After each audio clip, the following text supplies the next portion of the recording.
Welcome to Vendée Live. I'm back. Andy's off doing his Christmas shopping, and we're just an ocean away from the festive day itself. It's pretty cold here on day 34 in Le Sable d'Olonne, but it's warming up for some of our skippers as they enter the Southern Ocean. They are south of Australia, temperatures are rising, and they're enjoying that warmth before they head south again. And we nearly have our whole fleet in the Southern Ocean. It's just our Hungarian skipper, Xabi. He's just a few days away from the Cape of Good Hope.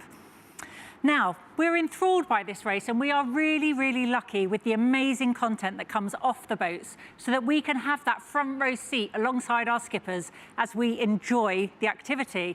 Now, that all comes with a lot of hard work behind the scenes. So that's why I'm joined with my guest today, Patrick Condy, who is a content creator and a sailing media specialist who's worked with the likes of Alex Thompson and is now working alongside Clarisse Kramer with Occitan en Provence, and has worked with other skippers to help them understand the complexities of their camera systems and the content they need to create. Patrick, thank you. Welcome from the Isle of Wight. Are you enjoying the race so far? Hi, Dee. Thanks for having me on. Looking forward to sharing some insights on how this all works and how everyone gets to share what they end up seeing.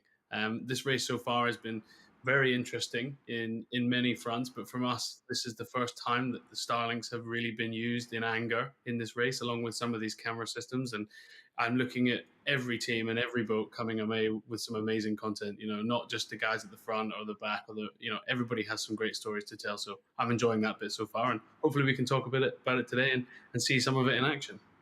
Excellent. So I'm going to be coming back to you, Patrick, because it's your insight that we want to learn about today. In other news, we have breaking news today that Damien Seguin has had critical repairs to do in very difficult conditions, and we're going to have more news of that later. Antoine Corniche is doing a great job managing his repairs to his mast track as that continues as he's managing the difficult conditions, as too is Jingkun Xu, who's gone up the mast a couple of times in the shelter of the Kerguelen Islands to have halyard issues and his J2 issues sorted. He's not 100% there, and the kelp around the Kerguelen Islands, he had to cut from his rudders. So it's been an ongoing saga. He's got difficult conditions tonight that he's going to let pass before he continues repairs. For others, it's about managing small repairs and actually taking a moment to enjoy the magnificence of where they are and the excitement of the race itself, just as Pip Heer did yesterday. What a difference today makes! Today is one of the good days. Woo! We are flying, quite literally flying. Oh my word, this is so good. C8 is coming from behind about 2 meters, so it's relatively flat. Medallia took off about, I think it was about 11 GMT. I was struggling a bit on speed, and then all of a sudden we found the sweet spot. And now you can't stop me. Look at that. No, actually not. So I know I've got to slow down. I know. Just let me at it for 1 more hour.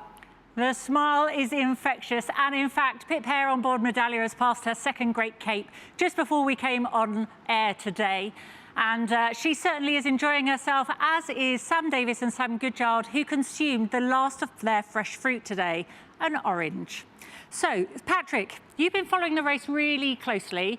Who has stood out for you in an amazing delivery of content, without being biased towards Clarisse, please? I will hold my hands up, and I think Clarisse is doing a great job, and the stories she's telling are great.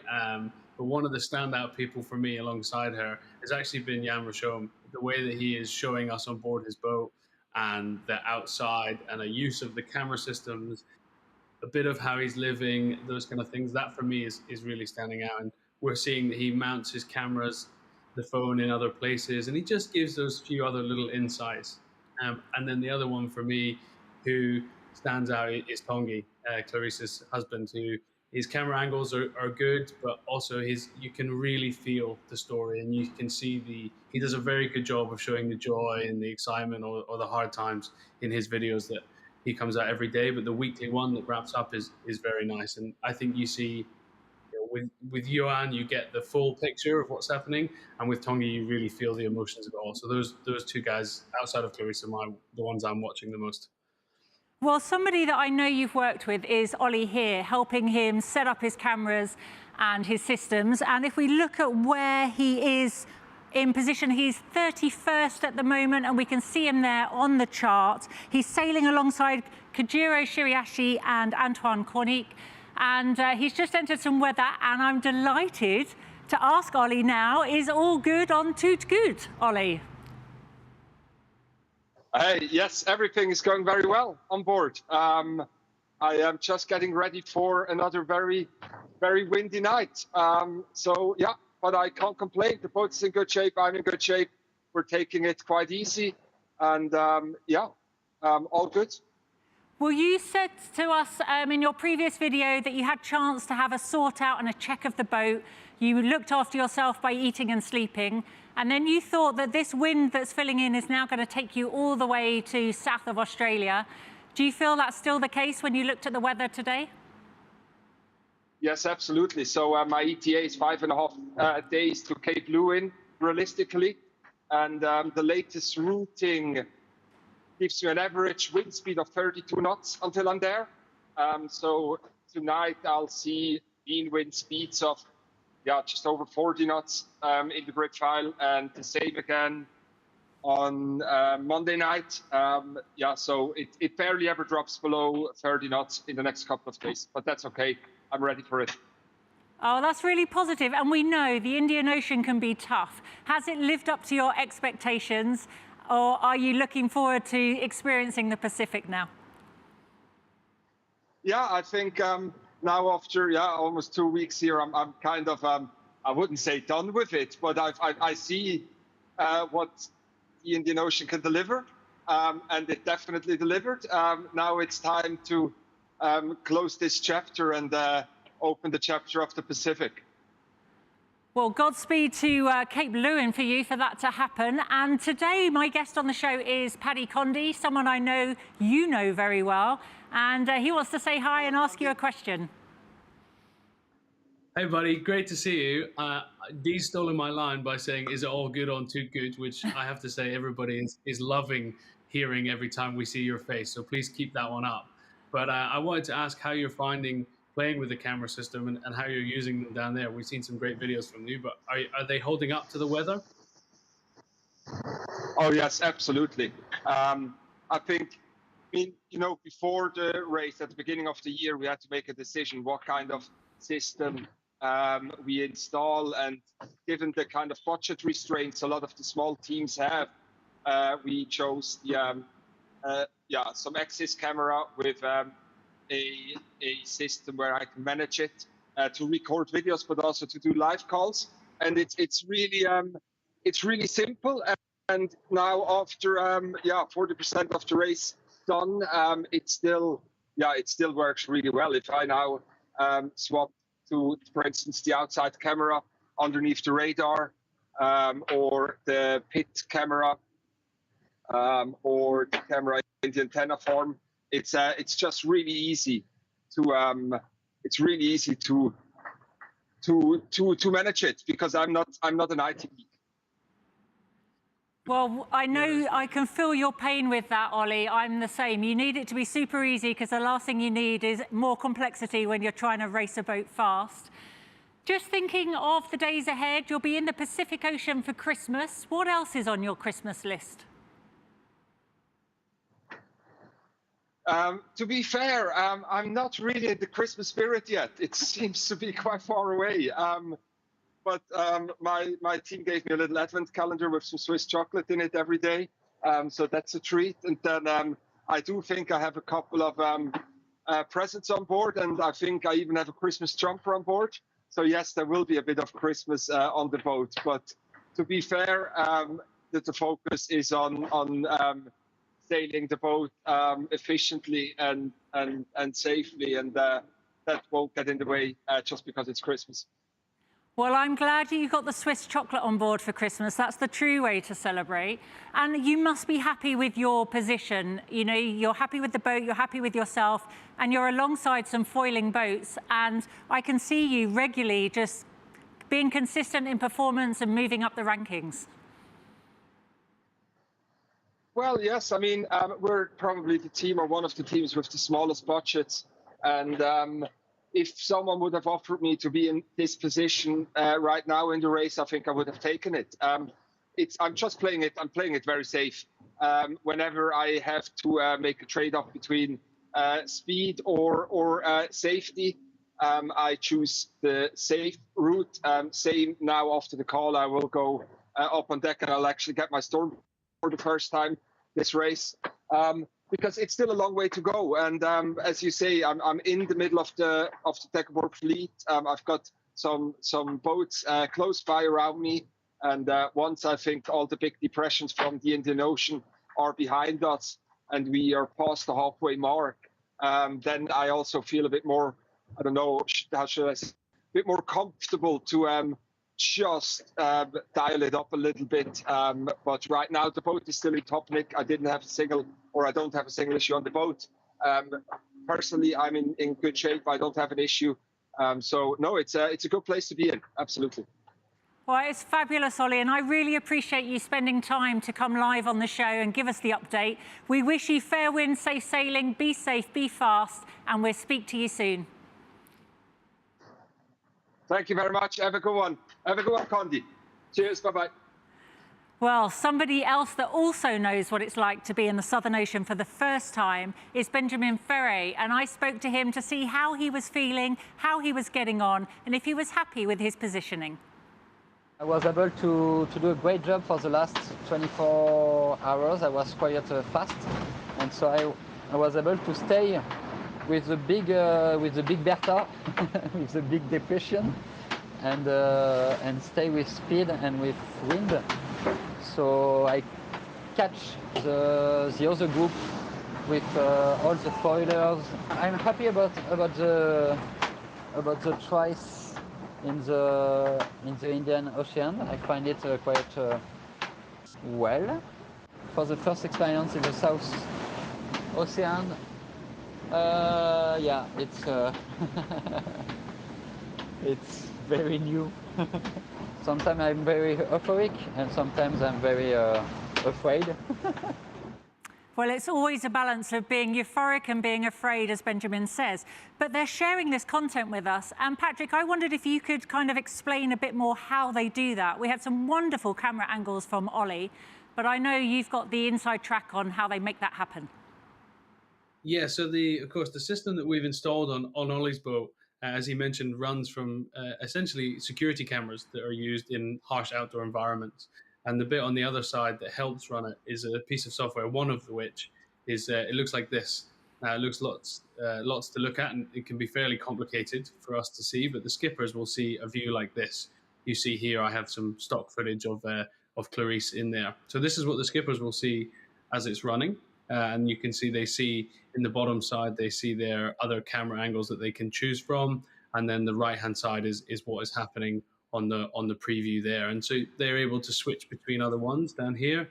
You see into an outside view or, you know, a spreader, and that's how they pick. And that's how we see those incredible angles that they're sending us. Now, they have overlay options like this, and so we really start to feel what they're feeling. But in the last couple of years, this has really started to come along, and as the quality of the cameras gets better, it just allows us to be in that environment more and more. And what are you learning by watching what the others are doing about their camera angles? Does everybody have different views on where the best camera placement is, or does everybody have pretty much the same thing?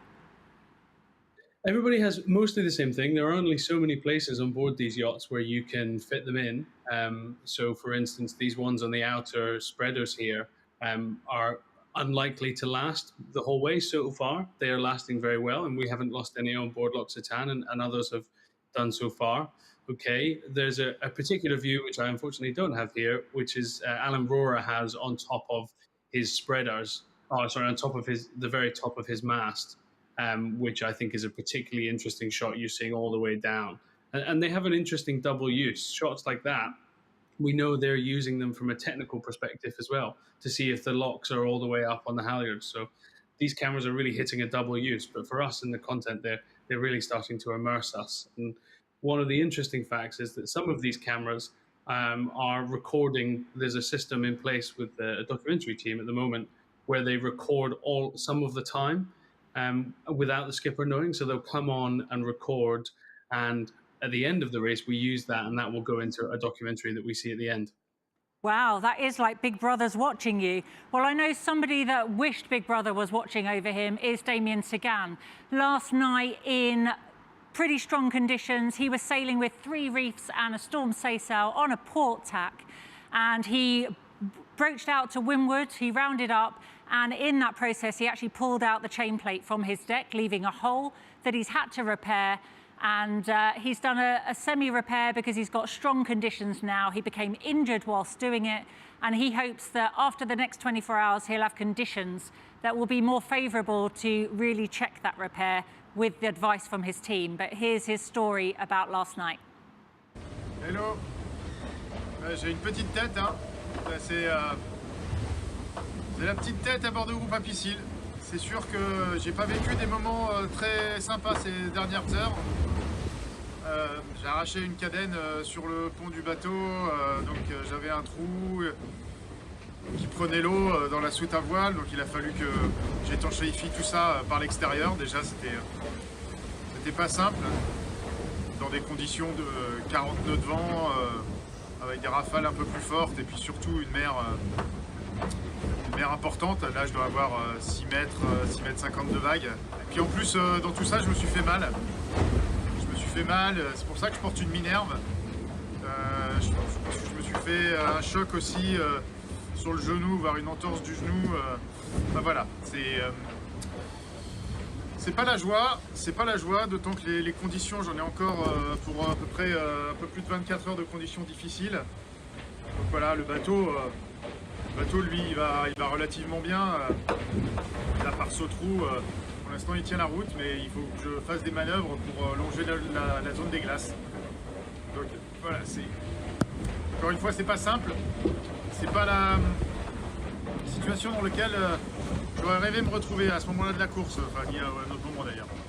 So let's take a look at some of those conditions. This is the general situation for our whole fleet. The front runners here are in a nice northwesterly 20 knots. They've got some pretty easy conditions, but life will become more complex for them later on. This is this zone of high pressure that we've been talking about, this ridge that has actually stopped Thomas Rouen in his tracks. And we have this big compression now of those boats up to 13th place where Clarice Kramer is, that will all close in together.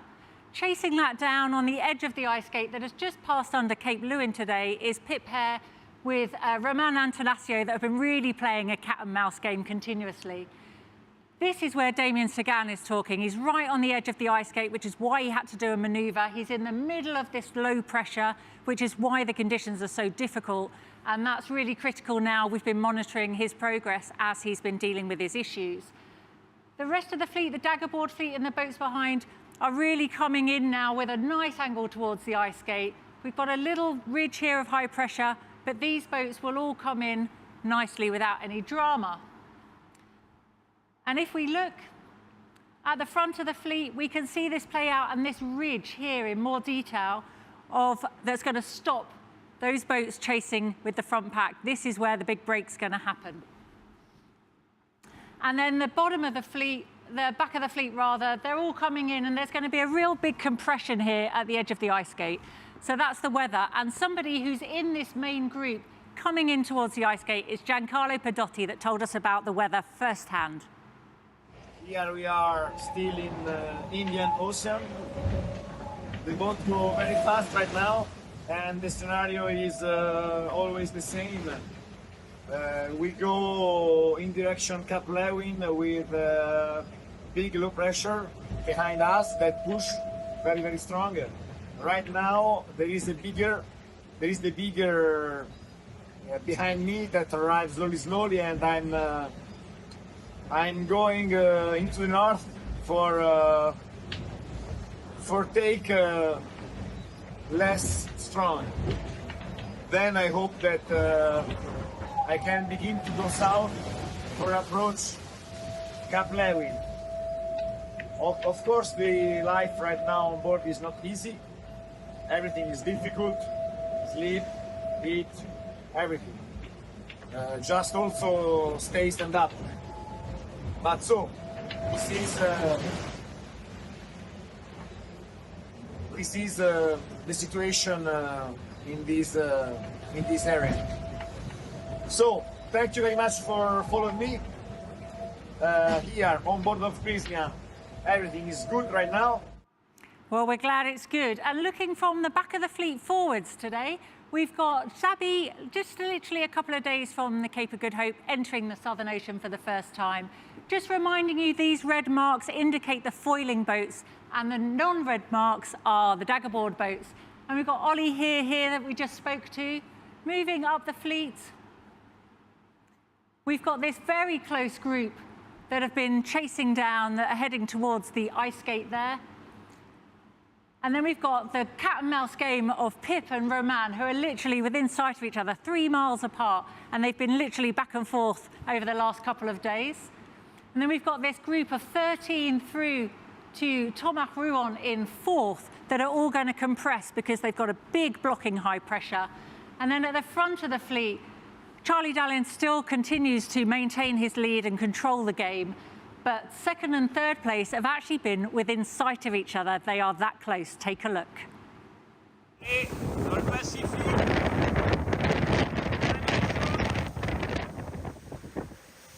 Eh ouais. Hop là, Johan juste sous mon vent qui me double. Bah oui, hein, sans foil, je peux pas faire grand chose.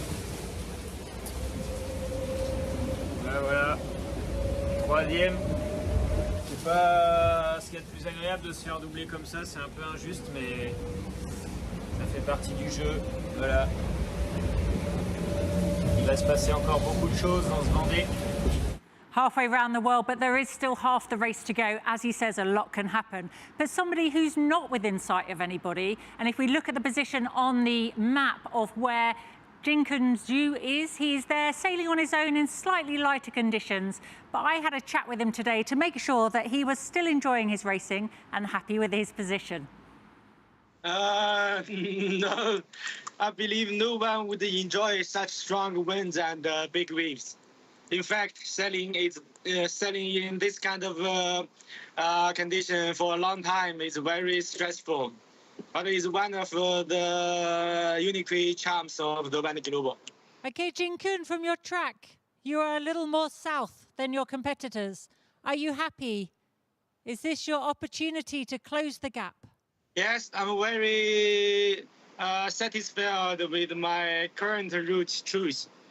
In fact, it has proven to be very effective, and it has helped me close the gap and overtake some boats. Oh, that's good news. And you're receiving lots of messages of support. Is that helping you keep going when it's tough? Yes. Definitely, I didn't expect to receive so much attention from fans. Everyone has given me a lot of power and warmth. I'm very grateful. Oh, well, there's a lot of love coming your way. And your shoulder injury, is it stopping you doing anything? Or are you managing, or is the pain a distraction? Is it a problem? This is a problem, yeah. The injury on my shoulder has had a big impact on me. I only have one hand compared to the other skippers. And now with the injury, every time I move or change sails, it hurts. It really affects my race, but I have to overcome this problem. This is a part of the race. Well, you are putting on a really brave face, Jingkun, and we're really happy seeing your progress and seeing your smile every day. Good luck. Keep sailing fast. Yeah. Yes. Thank you. Have a good day. Bye-bye. Bye-bye. Such an inspiration, and really just goes to show, puts things in perspective. He's started with a one hand less than most of the others, and now he's still got an injured shoulder, but he keeps going, keep fighting, and with a smile. Patrick, he always has a smile on his face, and that was a great connection. What is Starlink, and how is it working so well? Because it certainly wasn't around all those years ago when I did my Vendée Globe, and the connection was awful. No, and I mean, it's changing the game now. You look at how many packed videos we've had in this, brief 30 minutes that we're getting the insight. So Starlink, as many people know, is through Elon Musk and is the satellite system. But what is unknown that most people don't know is you see the number of them. So all of these red dots you're seeing here is a Starlink satellite. So every time the boat sends us something, they're connecting up to one of these satellites to then send it back to the race. Now, the challenge is these are low orbital satellites, but the boats are moving around so much to gain a connection to one of these for a long enough period to send it can be tricky. So it's a time-consuming process for the skippers to send us something via Starlink.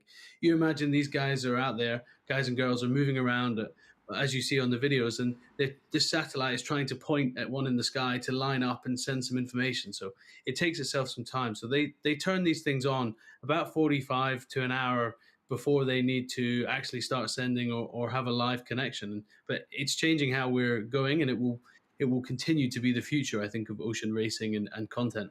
And with regard to the skippers, we demand quite a lot from them. And as you say, it's quite a lengthy process whilst they're still trying to race the boat and fix things and carry on. How do they create story? How do they think of, it's monotonous, the same thing day in, day out. They're going in a straight line. How do they think of a story to tell? Do you help them with that as a team, or is it up to them to come up with this creative content? Yeah, there's a greater communications team behind every skipper. There's one-man bands, and then there's teams of 5 or 6, and we're in the middle. There's 4 of us at the moment, and some days Clarice will have nothing, and we'll say, "How are you feeling? Maybe do you want to send us something today?" And she goes, "No, there's not much happening." And we say, "Well, what have you had for lunch, or what's it like out there?" And she sends us a video of that, and we think, "No, that's a great piece of content." And then other days she keeps us immensely busy and sends us heaps and heaps of great stuff that we are desperate to get out and share with everybody. And so our phone is constantly pinging. She sends us a message to say that a video is coming, and that video then gets sent via Starlink to the race organization, and then the race organization contact us, we approve the video, and then it goes out. So there's a team of people working behind the scenes on not only the ideas, but also getting it all out there for everyone to enjoy. Well, it's certainly making a massive difference to a show like this. And Patrick, I really want to thank you for your time today and your insight to behind the scenes, so we understand a little bit more of what's involved. And for anybody that has forgotten or missed out on any of the action that we've had over the last week, you have the chance to catch up on the Vendée Mag, which is available on the YouTube channels. Take a look. Welcome to the 6th episode of the Vendée Mag. Coming up, a storm reshuffles the cards in the Indian Ocean. This week's expert is Jan Eilier, 5th in the 2016 Vendée Globe. And we catch up with social media content creator Jules Lecour. With his passion for the Vendée Globe, his number of followers has shot up, especially on TikTok. Well, thank you for joining me today. I will be back, same time, same place tomorrow. And my guest tomorrow will be Bruce Schwab, the first American ever to complete the Vendée Globe back in 2004. He now works with Marine Energy Systems, and he's been working with some of our skippers to find the best solutions for their race. But I'm going to leave you with somebody who is really making the most of enjoying their time in the Southern Ocean. Thank you.